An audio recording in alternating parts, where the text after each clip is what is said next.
बालाघाट जनपद पंचायत परसवाड़ा की ग्राम पंचायत टिकरिया के आदिम जनजाति समुदाय ने गुरार नाला में प्रस्तावित बांध परियोजना निरस्त करने के लिए जिला मुख्यालय पहुंचकर कलेक्टर को ज्ञापन सौंपा। आदिम जनजाति समुदाय के जिलाध्यक्ष सीताराम उइके ने कहा कि सरकार आदिम जनजाति बाहुल्य ग्रामों को विस्थापित क्यों कर देती है? क्या सरकार हमें भारतीय नागरिक नहीं मानती? उन्होंने कहा कि आदिम जनजाति के 56 परिवार अपने पुरखों की निशानी, अपने देवस्थान, घर, खेती बाड़ी, जंगल, नदी से अटूट जुड़ाव रखते हैं। इसलिए ग्राम बैगानगरी सरईटोला टिकरिया को विस्थापित की सजा से बचाया जाए और गुरारा नाला में प्रस्तावित बांध परियोजना को तत्काल निरस्त किया जाए। बंद करो आदिवासियों का विस्थापन, बंद करो आदिवासियों का विस्थापन, बंद करो। सभी को मैं सबसे पहले सेवा जोहर करता हूँ। मैं सीताराम उइके, गोंडिया प्रकोष्ठ जिलाध्यक्ष। ये जो मुद्दा लेकर आज हम यहाँ पर आए हैं, ग्राम बैगानगरी जो कि टिकरिया पंचायत के अंतर्गत में एक ग्राम है, वहाँ पर एक गुरार नाला है। उसके अंतर्गत में एक बांध बनने का प्रस्ताव पारित लगभग हो चुका है। वहाँ पे सर्वे वगैरह कुछ बार हो चुके हैं और उसी के विरोध में आज हम लोग यहाँ पर उसके विरोध में ज्ञापन देने आए हैं ताकि वो बांध ना बने, वहाँ के लोग बेघर ना हो, वहाँ के लोग इधर उधर ना बिखरें। इन्हीं सब उद्देश्यों को लेकर हम यहाँ पर आए हैं। लेकिन शासन की एक नीति रहती है, विस्थापन नीति, जिसके तहत में सरकार ये सारे कदम उठाती है। ऐसे में आप लोग अगर विरोध करते हैं तो फिर किस रूप में मतलब इसको देखते हैं आप? जिस तरह शासन सारी व्यवस्थाएं करके ही कुछ सोच प्लानिंग के साथ में, क्योंकि कॉरिडोर का मसला है ये कहीं ना कहीं, तो इसके तहत भी वहाँ पे कुछ गाँव का विस्थापन होना है क्षेत्र में। इसके अलावा जिस गुरार नाले की बात करें वो सरकार की पॉलिसी के अंतर्गत, वाटर पॉलिसी के अंतर्गत है, तो फिर विस्थापन से क्यों भाग रहे हैं आप लोग? विस्थापन से दूर भागने का कारण यही है साहब कि यदि गवर्नमेंट स्कीम के तहत कोई योजना यदि लागू कर रही है तो वहाँ की जो ज़मीन है, वहाँ की जो हमारी पुरानी यादें, हमारे बुजुर्गों के जो अवशेष हैं, हमारा एक हंसता खेलता जो कहना चाहिए एक गाँव है, वो पूरा बेघर हो जाएगा। उदाहरण के तौर पर जिस तरह से कोई वट का वृक्ष होता है और उसको जब उखाड़ के कोई दूसरी जगह में यदि हम लगाएं तो वो कभी पल नहीं पाता। उसी तरह से गांव जब एक जगह से दूसरी जगह विस्थापित हो पाएगा तो इसकी गारंटी नहीं कि वो गांव उतना ही सक्षम होगा, उतना ही सफल होगा। अगर सरकार सुविधाएं मुहैया कराती है दूसरे स्थान पर तो क्या विस्थापित होना चाहेंगे आप लोग? गवर्नमेंट गाँव वालों की जो मंशा है वो स्पष्ट ही है कि हम लोग गाँव ही नहीं छोड़ना चाहते और हूबहू वो वातावरण उपलब्ध कराना कहीं ना कहीं गवर्नमेंट के अंडर में भी नहीं है कि जो वातावरण मिल रहा है, जो परिवेश मिल रहा है उस गांव में, वो कहीं से कहीं तक नहीं मिल सकता। और जबरदस्ती अगर विस्थापन करा दिया जाता है तो गवर्नमेंट की पॉलिसी जबरदस्ती यदि विस्थापन कराया जाता है तो हम लोग आंदोलन के माध्यम से जो एक कानूनी प्रक्रिया होती है उसके बड़े से बड़े आंदोलन करेंगे ताकि ये विस्थापन ना हो। ठीक है। श्रीमती उमा धुर्वे। कहाँ से आए?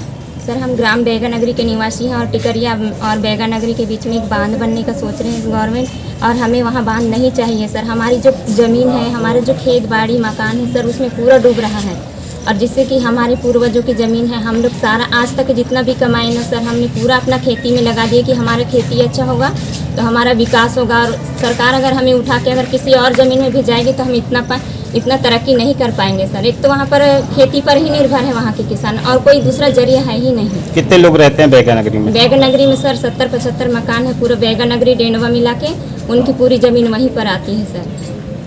और वहाँ पर पानी की इतनी भी ज़्यादा कमी नहीं है सर। बहुत बड़ा बांध है वहाँ पर, कौन सा पानी की कोई गुरार नाला है, जिससे कि आजू बाजू के किसानों को पानी की दिक्कतें नहीं होती सर। खेती भी वहाँ बहुत अच्छे से हो जाती है सर। अगर मान लीजिए कि सरकार हमें वहाँ से उठाकर किसी और जगह में डालती है तो हमें इतना अच्छा हमारे पूर्वजों का ज़मीन नहीं मिल पाएगा और हमने आज तक जितना मेहनत की उतना मेहनत भी नहीं कर पाएंगे सर हम, और हम आखिर उठ के जाएंगे ही कहाँ।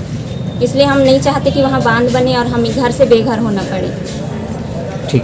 दिलाल मर्सकोले, गौड़ समाज महासभा का जिला अध्यक्ष हूँ और हम लोग परसवाड़ा तहसील के अंतर्गत बैहर से सटा हुआ ग्राम जो बैगानगरी है, जो आज़ादी के पहले से वो गांव वहाँ पे बसा हुआ है, जिसमें हमारे पुरखों की यादें, उस गांव से हमारा नाता है। हम उस गांव में जो गुरार नाला है, मतलब उस गांव के ऊपर जो गुरार नाला है, उस गुरार नाला में डैम बनाने का जो प्रस्ताव शासन प्रशासन के द्वारा जो रखा गया है उसके सर्वे भी कराया गया है, परंतु हम गाँव वालों के माध्यम से उसके सर्वे होने से हम लोग मना कर दिया गया है। उसके बाद भी शासन प्रशासन अगर उसमें डैम बनाने की आगे की कार्रवाई अगर करता है, इस वजह से वो कार्रवाई ना हो, इस उद्देश्यों को लेकर के हम लोग यहाँ पे माननीय कलेक्टर महोदय जी, और कलेक्टर महोदय जी के माध्यम से महामहिम राज्यपाल महोदय जी और मुख्यमंत्री महोदय के नाम हम लोग ज्ञापन देने आए हैं, ताकि वह गुराड़ नाला के ऊपर स्टाम्प डैम ना बने और हम ग्रामवासियों को वहाँ पे विस्थापन होने से बचाया जा सके। बताएंगे क्या नाम? मगन सिंह वस्कड़े। क्या मांग है आप लोगों की जिसको लेकर हमारा- कलेक्ट्रेट पहुंचे? हमारा मांग है कि भाई हमारे गांव में जो तालाब बन रहा है, गुरार नाला जो बनने वाला है, वो नहीं बनना चाहिए, क्यों, क्या परेशानी जा रही है? क्योंकि हमारा गांव स्थापन होगा, हमको परेशानी होगा, घर से बेघर हो जाएंगे हम लोग, खेती बाड़ी घर सब क्षेत्र डूब में जाएगा। कितनी जगह में बन रहा है और कितना बड़ा बन रहा है? ये तो अभी सर्वे होने का बाकी है, सर्वे नहीं होने दिए हम लोगों ने। क्या शासन प्रशासन ने कोई नोटिस दिया है या बताया है? ये नोटिस नहीं दिया है, एसडीओ साहब आया था सर्वे करने तो हम मना कर दिए कि सर सर्वे ना करें। तो सरकार की विस्थापन नीति के तहत अगर विस्थापन होता है जिसके तहत आप लोगों को कुछ सुविधाएं मुहैया कराई जाती है, तो फिर कैसे विस्थापन नहीं करोगे आप लोग? हाँ, नहीं करने देंगे, तालाब बनने नहीं देंगे। क्या कारण है कि आप लोग विस्थापन नहीं करना चाहते वहाँ से? देखो, हम घर से बेघर हो जाएं, किसी पेड़ के घर उखाड़ के दूसरी जगह लगा दिया जाए तो कैसे जीवित रहेगा? सही बात है ना? वैसे हम जैसे विस्थापन हो जाए तो हमारा तो फिर विस्थापन नीति के तहत में मकान भी बना के दिया जाता है, जगह दी जाती है। नहीं, वो पूरी मकान सुविधा नहीं चाहिए दी हमको, जाती है, जगह नहीं पैसा चाहिए दिया हमको, जाता है। पैसा भी नहीं चाहिए हमको। जो हमारे प्रकृति पूर्वजों के- की जमीन है वो, हमें हाँ। हमारे पूर्वजों की जमीन नहीं छोड़नी। जो हमारे प्रकृति के गोद में हम बढ़िया खा रहे हैं, पी रहे हैं, हवा पानी सब चीज़ का पर्याप्त जगह है, कोई चीज़ की कमी नहीं है, नदी है, तालाब है।